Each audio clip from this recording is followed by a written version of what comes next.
La megarexia es uno de los trastornos de la conducta alimentaria menos conocidos hoy en día. Sin embargo, cada vez se hace más prevalente en nuestra sociedad. Esta enfermedad causa en las personas que la padecen una distorsión en cuanto a su propia percepción corporal. Es decir, las personas perciben su peso como algo normal y saludable, cuando la realidad no es así. Es una obesidad que desde luego no reconocen.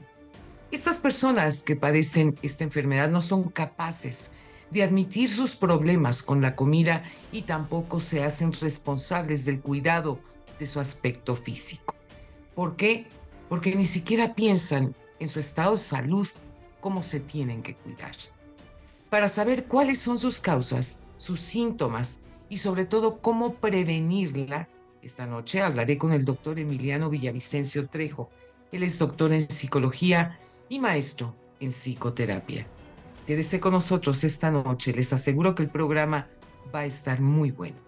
Esto es Frente a Frente, periodismo con responsabilidad. Comenzamos.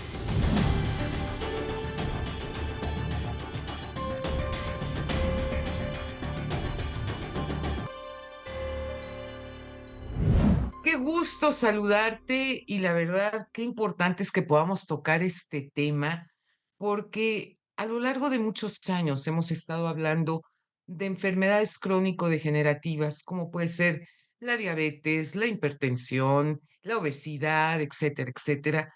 Pero esta parte, la parte psicológica que viene de la mano siendo justo lo contrario de la anorexia, ¿no? Mm, Es algo, es un cuadro que yo he visto repetido en varias ocasiones. Personas que tú les dices, oye, cuídate la boca, es importante bajar de peso.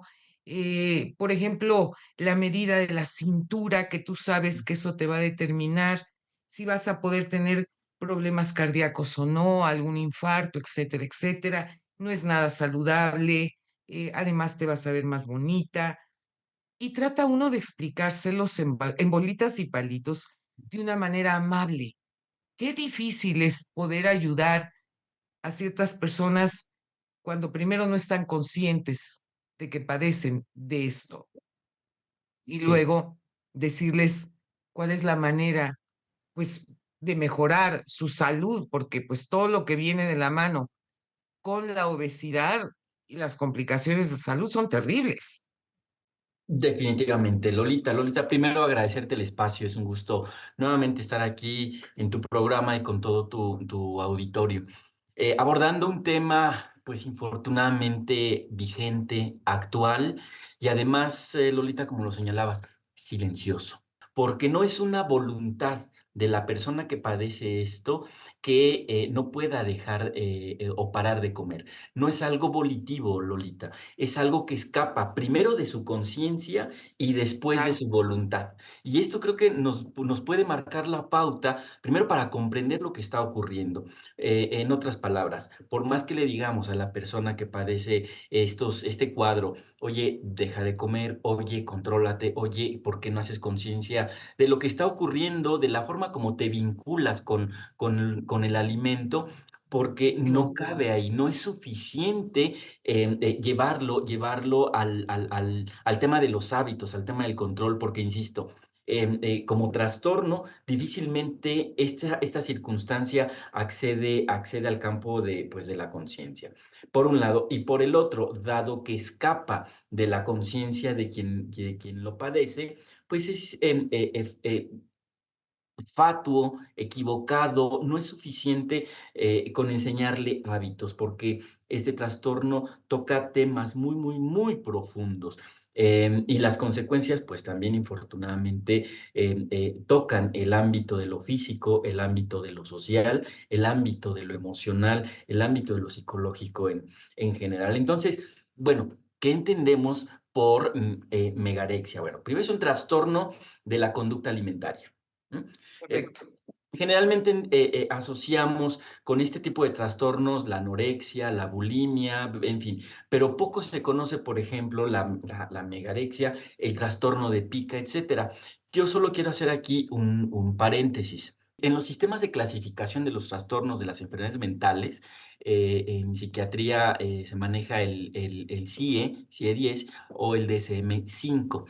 Aún no está clasificada, aún no está reconocido el trastorno de la megarexia.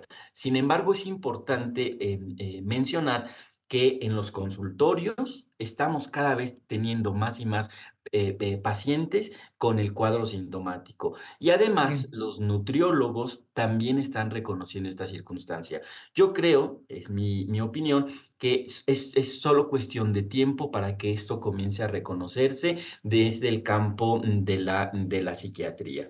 ¿En qué consiste? Bueno, efectivamente, es un trastorno en donde las personas no pueden parar, no pueden dejar de comer.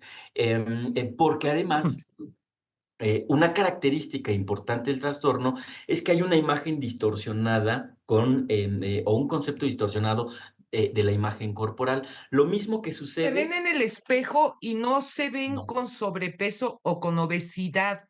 Es es decir, correcto. esto es lo que a mí me llama mucho la atención, doctor, cuando tú le dices a una persona con este perfil psicológico y con esta obesidad, a ver, muñequita, estás muy pasada de peso, te va a hacer daño en tu salud. Voltean y te dicen, no, yo me siento muy bien, Así es. ¿no? Así es. Entonces, es una verdadera distorsión mental de su propia imagen, como si el espejo les estuviera engañando. Es correcto, es correcto. Y esto va junto con un mecanismo que agrava la situación, que es la negación. Encuentran cualquier cantidad de Ujú. justificaciones. Así Es que es. estoy así porque tuve tal enfermedad. Es que estoy asado porque se me complicó algo con el estómago y entonces se me disparó la tiroides y Ujú. o sea, puras excusas, excusas, excusas, excusas y el no tener las ganas, la voluntad de llegar y decir, tengo que atenderme Está pasando médicamente, algo. Así es. emocionalmente, psicológicamente, físicamente. Vamos, es un conjunto, ¿no? Que hay que tomar muy en cuenta cuando se está viviendo de manera muy particular esta situación, doctor.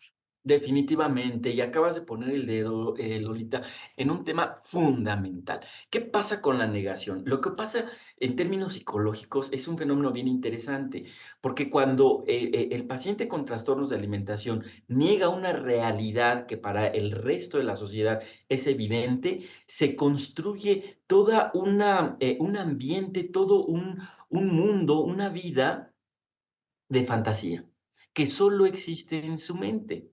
¿Me explico? Correcto. Y esto cada vez más los va alejando de un contacto con la realidad que precisamente les pudiese permitir la posibilidad, pues, de un tratamiento, de una conciencia. Entonces, aquí se suceden 3 fenómenos, en suma, bien interesantes. Primero, la persona con megarexia, no es consciente de esta situación, no se da cuenta de ello.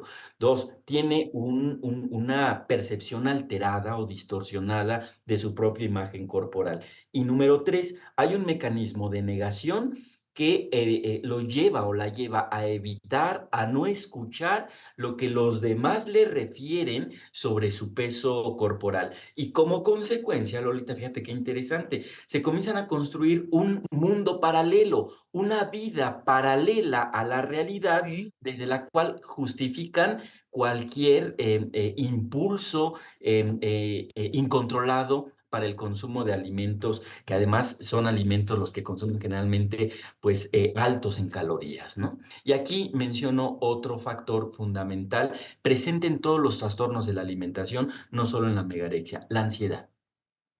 La claro. ansiedad por, en este caso, comer compulsivamente sin poder efectivamente parar, porque hay un tema de ansiedad que los está motivando. Entonces, No hay una conciencia de, uy, esto que estoy comiendo está mal, esto que estoy comiendo no es nutritivo, o ya comí en exceso, o ya estoy satisfecho, ya satisfice ¿no? mi necesidad. No, no hay esa conciencia. Lo que hay es una necesidad compulsiva por estar incorporando el alimento, por la Pero ingesta. ¿de qué tamaño deben de tener el estómago, doctor, para que les quepa tanta comida? Porque de verdad, esa es la gran pregunta, una. Y dos, ¿cómo ayudar a una persona en esas condiciones? El tamaño del estómago es proporcional a la distorsión que tienen de su imagen corporal. Wow, Y esto no es necesariamente mi campo de especialidad, pero a ver, desde el punto de vista psicocorporal, no hay conciencia del cuerpo, Lolita. ¿Qué podemos hacer para ayudarlo? Bueno,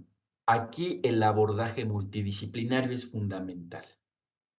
Si va con el nutriólogo es fundamental porque le va a enseñar a comer, pero no es suficiente porque el nutriólogo no le va a enseñar hábitos alimenticios. Si correcto. va con el psiquiatra es necesario, pero no es suficiente porque el psiquiatra quizá solo aborde y lo medique para el tema de la ansiedad y de la compulsión, pero no le va a Sí, enseñar hábitos de alimentación ni a comer lo que puede hacer el terapeuta o el psicólogo y el nutriólogo. Entonces, de menos, Lolita, de menos, tres profesionales deben estar trabajando colaborativamente en este trastorno: el psiquiatra, el psicólogo y el nutriólogo. La persona con megarexia no puede detener su compulsión por el alimento. Hay una necesidad compulsiva de incorporar.